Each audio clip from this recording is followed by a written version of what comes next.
গপ্প vibes audio drama গপ্পে জাগুক অনুভব।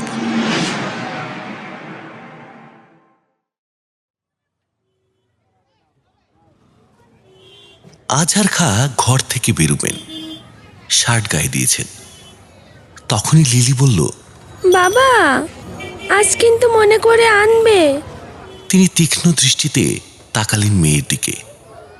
মেয়ে বড় হয়েছে, ইচ্ছে করলেও ধমক দিতে পারেন না, সেই জন্যই রাগী চোখে তাকিয়ে রইলেন খানিকক্ষণ। রোজ রোজ মনে করিয়েই দেই, আজ আনবে তো? সামনের মাসে আনবো। না, আজই আনবে। রাগে মুখ তেতো হয়ে গেল আজহার খার। প্রতিটি ছেলে মেয়ে এমন উদ্ধত হয়েছে, বাবার প্রতি কিছুমাত্র মমতা নেই। আর নেই বলেই মাসের ২৬ তারিখে দেয়ালে হেলান দিয়ে সরু গলায় বলতে পারে আজই আনবে। তিনি নিঃশব্দে শার্ট গায়ে দিলেন, চুল আঁচড়ালেন, জুতো পরলেন। জুতোর ফিতেই কাদা লেগেছিল, ঘষে সাফ করলেন। লিলি সারাক্ষণই বাবার দিকে তাকিয়ে রইল। তিনি বেরোবার জন্য উঠে দাঁড়াতেই বলল, বাবা আনবে তো?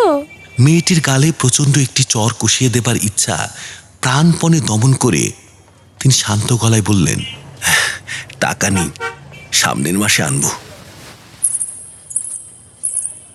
লিলি নিঃশব্দে উঠে গেল। তিনি ভেবে পেলেন না সবাই বৈরী হয়ে উঠলে কি করে বেঁচে থাকা যায়। তিনি তো কিছুই বলেননি, শুধু শান্ত গলায় বলেছেন হাতে টাকা নেই। এটা তাকে বলতে হলো কেন? যে মেয়ে বাবার চোখের দিকে তাকিয়ে তার অভাব বুঝতে পারে না, সে কেমন মেয়ে? হতাশা গুণ নাশিনী, হতাশা মানুষের সমস্ত গুণ নষ্ট করে দেয়। তবু তো ভালোবাসার মতো মহত্তম সদ্গুণটি আমার এখনো নষ্ট হয়নি। তোমাদের সবাইকে আমি ভালোবাসি। তোমাদের জন্য সারাক্ষণ আমার বুক টনটন করে। আর লিলি, তুমি তোমার বাবার দিকে ঠান্ডা চোখে তাকিয়ে থাকো। মাসের ২৬ তারিখে তোমার একটি শখের জিনিস আমি কিনে আনতে পারি না, কিন্তু তুমি তো আমারই মেয়ে। তুমি তোমার মায়ের মতো অবুঝ হবে কেন?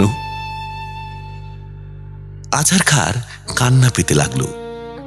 যদিও সন্ধ্যা হয়ে আসছে, তাকে এক্ষুনি বাইরে বেরোতে হবে। তবু তিনি চৌকিতে বসে বাইরের আকাশ দেখতে লাগলেন।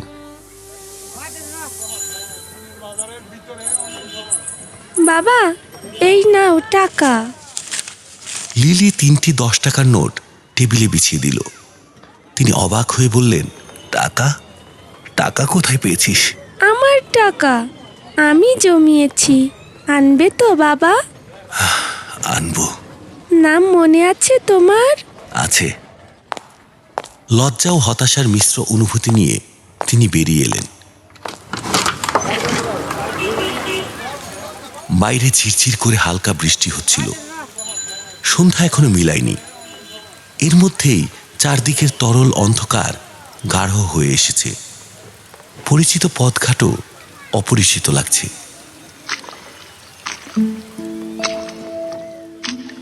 ১০ বছর ধরে আমি এই শহরে পড়ে আছি। ১০ বছর খুব দীর্ঘ সময়। এই দীর্ঘ সময়ে আমি রোজ একই রাস্তায় হাঁটছি, একই ধরনের লোকজনের সঙ্গে কথা বলছি। এই দীর্ঘ সময়ে কোথাও যায়নি। তোমাদের কথা ভেবেই প্রতিটি পয়সা আমাকে সাবধানে খরচ করতে হয়েছে।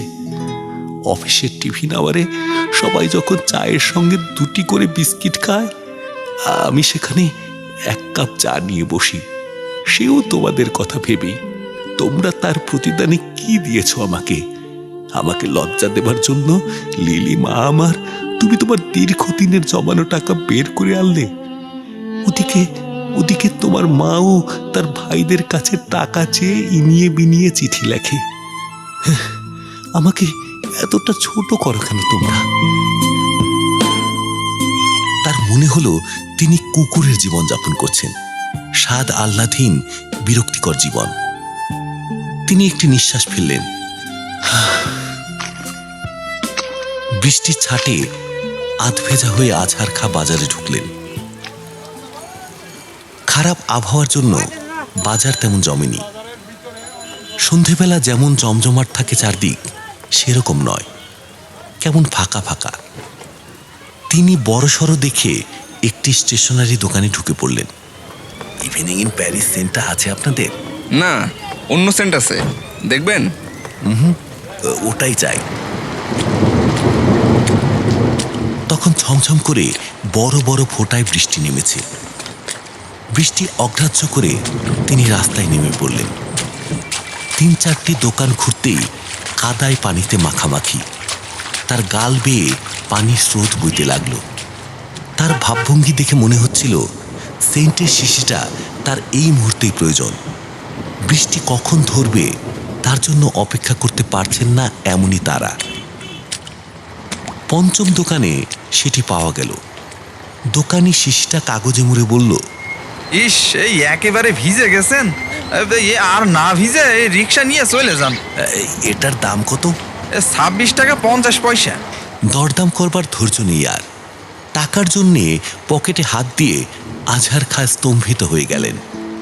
সেখানে 2টি 1 টাকার নোট আর একটি আধুলি ছাড়া কিছুই নেই। দোকানি নীরবে শিশিটি আগের জায়গায় রেখে দিল। তার ভাবভঙ্গি দেখে মনে হচ্ছিল এরকম ঘটনা যেন প্রতিদিন ঘটে। কাস্টমার জিনিস কিনে পকেটে হাত ঢুকিয়ে দেখে পয়সা নেই। এ যেন খুবই স্বাভাবিক একটা ব্যাপার। আজহার খাঁ ভাবলেশহীন মুখে কিছুক্ষণ দাঁড়িয়ে থেকে বৃষ্টির ভেতর নেমে গেলেন। হু হু করে হাওয়া বইছে, ঝড় উঠবে কিনা কে জানে। চশমার কাছে বৃষ্টির ফোঁটা জমে চারপাশ ঝাপসা দেখাচ্ছে। আজহার খাঁ নীরবে হেঁটে চলেছেন। 2-1টি রিক্সা তার ঘাড়ের উপর পড়তে পড়তে সামলে উঠছে। দ্রুতগামী ট্যাক্সির উজ্জ্বল আলো মাঝে মাঝে তার চোখ ঝলকে দিচ্ছে। তিনি আচ্ছন্নের মতো হাঁটছেন। এই বৃষ্টি, এই শীতল হাওয়া, পায়ের গোড়ালি পর্যন্ত ডুবে যাওয়া ময়লা পানির স্রোত, কিছুই যেন নজরে আসছে না তার। আহা, মেয়ে আমার শখ করে একটা জিনিস চেয়েছে, আশা করে বসে আছে হয়তো। এমন লক্ষ্মী মেয়ে আমার, বাবার সংসারে কত কষ্ট পাচ্ছে। তার নিজের সংসারটা যেন এমন হোক যেখানে যেখানে কোনো দুঃখ কষ্ট থাকবে না। খোদা তাআলার কাছে এই দোয়াই করি। এই জাতীয় অসংলগ্ন ভাবনা ভাবতে ভাবতে তিনি নয়াপাড়া ছাড়িয়ে, হাই স্কুল ছাড়িয়ে সেচখাল পর্যন্ত চলে গেলেন। কোথায় যাচ্ছেন, কি জন্য যাচ্ছেন, এসব তার মনে রইল না। একসময় ইটে ধাক্কা খেয়ে পানিতে পড়ে গেলেন। উঠে দাঁড়াতে গিয়ে বুঝলেন তার পা টলছে, মাথায় অসম্ভব যন্ত্রণা। পাগলের মতো ঘুরছে কি জন্যে এই ভেবে ফিরে চলেন উল্টো পথে। বাজারের সীমানা ছাড়িয়ে পোস্ট অফিসের কাছে আসতেই সশব্দে বাজ পড়ল কোথাও। রাত কত হয়েছে কে জানে। বাতিটাতি বিশেষ দেখা যাচ্ছে না। লোকজন শুয়ে পড়েছে। আজহার খাঁর হঠাৎ মনে হলো রফিকের বাসায় গিয়ে 30টা টাকা নিয়ে এলে হয়, কিন্তু দোকান খোলা থাকবে কতক্ষণ। তিনি ডান দিকের গলিতে ভেজা স্যান্ডেল টানতে টানতে দ্রুত হাঁটতে লাগলেন। ঘন অন্ধকার রাস্তা, বিজলির আলোয় একবার সব ফর্সা হয়ে ওঠে, পরক্ষণে নিকষ কালো। রফিকের বাসায় কড়া নাড়তে গিয়ে বুঝলেন তার শরীর সুস্থ নয়, প্রবল জ্বর এসেছে। পিপাসায় গলা বুক শুকিয়ে কাঠ। ভাইজান, ভাইজান বাড়িতে আছেন? রফিক আতকে উঠে বলল, কি হয়েছে আজহার ভাই? না, কিচ্ছু হয়নি, 1 গ্লাস পানি খাওয়াও। বাসার সবাই ভালো আছে তো? ভাবির জ্বর কেমন? সবাই ভালো আছে, 1 গ্লাস পানি আনো আগে। আজহার খাঁ উদ্ভ্রান্ত শূন্য দৃষ্টিতে তাকাতে লাগলেন। রফিক তার হাত ধরল। এ কি, তোমার তো ভীষণ জ্বর, কি হয়েছে বলো? টাকা আছে তোমার কাছে? কত টাকা? ওই গোটা 30। তা আছে, দাঁড়াও দিচ্ছি। তুমি আগে একটা শুকনো কাপড় পরো, আমি রিক্সা ডাকিয়ে দিই। পানি খাইয়ে রিক্সা ডেকে তাতে তুলে দিয়ে শুয়ে পড়ল রফিক। ওদিকে ঘর বন্ধ করে দোকানিরা শুয়ে পড়েছিল। আজহার খা রিক্সা থেকে দোকানে নেমে হতভম্ব হয়ে দরজার সামনে দাঁড়িয়ে রইলেন। রিক্সাওয়ালা বিরক্ত হয়ে বললেন, আহা, ধাক্কা দেন না স্যার, ভিতরে লোক আছে।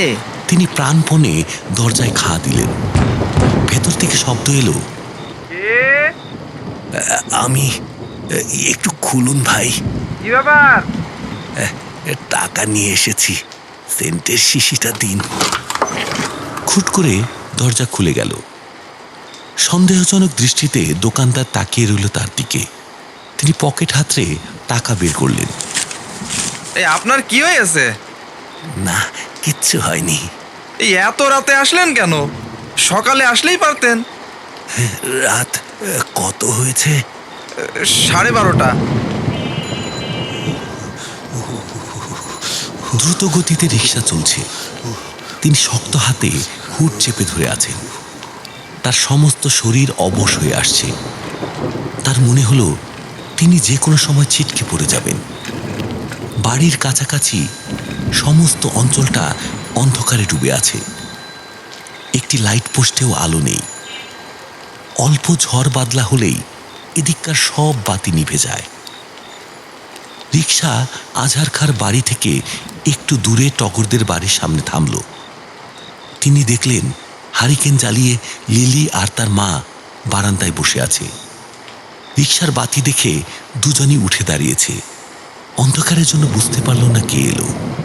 লিলি, মা লিলি।